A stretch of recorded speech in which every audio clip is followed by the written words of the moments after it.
इस वीडियो में आप सबका स्वागत है। मेरा नाम शशांक याग्निक है और आप इस समय खबर विभाग देख रहे हैं। आईपीएल का 59वां मुकाबला मुंबई इंडियंस और चेन्नई सुपर किंग्स के बीच खेला जा रहा है। अब ये मुकाबला चेन्नई सुपर किंग्स के लिए बहुत ज़्यादा ज़रूरी है, क्योंकि यहाँ से अगर चेन्नई एक भी मैच हारती है तो फिर प्लेऑफ में पहुँचने की इनकी उम्मीदें पूरी तरह से खत्म हो जाएगी।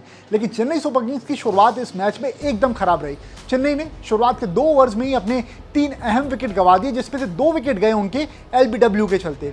और एलबीडब्ल्यू जब हुआ तो चेन्नई के बल्लेबाज रिव्यू भी नहीं ले पाए, क्योंकि डीआरएस यहाँ पर अवेलेबल ही नहीं था। अब डीआरएस की जो अनअवेलेबिलिटी पर अभी अपडेट आया है वो ये है कि डीआरएस टेक्निकल रीजंस की वजह से अभी मौजूद नहीं है, जिसके चलते चेन्नई सुपर किंग्स को एक बड़ा खामियाजा भुगतना पड़ा, क्योंकि डेवॉन कॉनवे मैच की दूसरी बॉल पर जो एलबीडब्ल्यू हुए, नेकेड आई से देखने पर यह साफ तौर पर पता चल रहा था कि वो नॉट आउट थे। डैनियल सैम्स ने ये जो गेंद फेंकी आउटसाइड द ऑफ स्टंप, ये पिच हुई, इंपैक्ट इन लाइन हुआ, लेकिन बॉल की ट्रेजेक्टरी को देखते हुए ये समझ में आ रहा था कि बॉल लेग स्टंप को मिस कर जाएगी। लेकिन एम्पायर ने एक बार में एलबीडब्ल्यू दे दिया और कॉनवे रिव्यू भी नहीं ले पाई, क्योंकि डीआरएस वहां पर अवेलेबल ही नहीं था। इसके बाद मोइन अली बल्लेबाजी करने के लिए आए और इसी ओवर की चौथी गेंद पर मोइन अली भी अपना विकेट गंवा बैठते हैं। इसके चलते चेन्नई सुपर किंग्स का स्कोर पहले ओवर के बाद में सिर्फ 5 रन था, जिसमें से 3 रन जो थे वो एक्स्ट्रास के आए थे और चेन्नई सुपर किंग्स ने इस ओवर में अपने 2 अहम विकेट भी गंवा दिए थे। इसके बाद क्रीज पर बल्लेबाजी करने के लिए रॉबिन उथप्पा आए और मुंबई इंडियंस की तरफ से गेंदबाजी करने के लिए, यानी कि दूसरा ओवर फेंकने के लिए आए जसप्रीत बुमराह। शुरुआत की 3 गेंदों पर चेन्नई की तरफ से एक भी रन नहीं आया। जबरदस्त गेंदबाजी देखी जा रही थी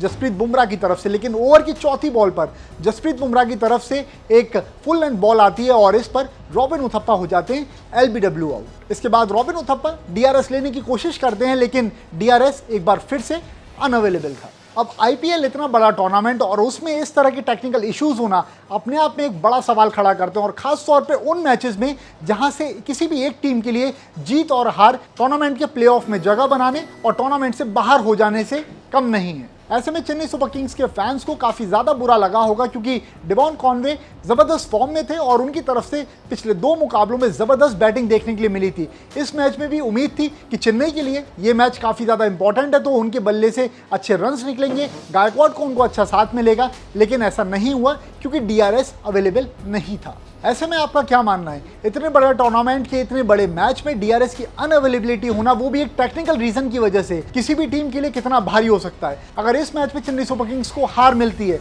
तो फिर क्या उसकी वजह ये सारे टेक्निकल रीजंस भी हो सकते हैं? आपका इस पर क्या सोचना है, प्लीज कमेंट करके जरूर बताइएगा। बाकी इस तरह के वीडियोस और देखने के लिए आप खबर विभाग को सब्सक्राइब कर लीजिए। सब्सक्राइब करते समय नोटिफिकेशन बेल बजाना मत भूलिएगा, क्योंकि जब भी वीडियो अपलोड होगा आपके फोन पर वो नोटिफाई हो जाएगा।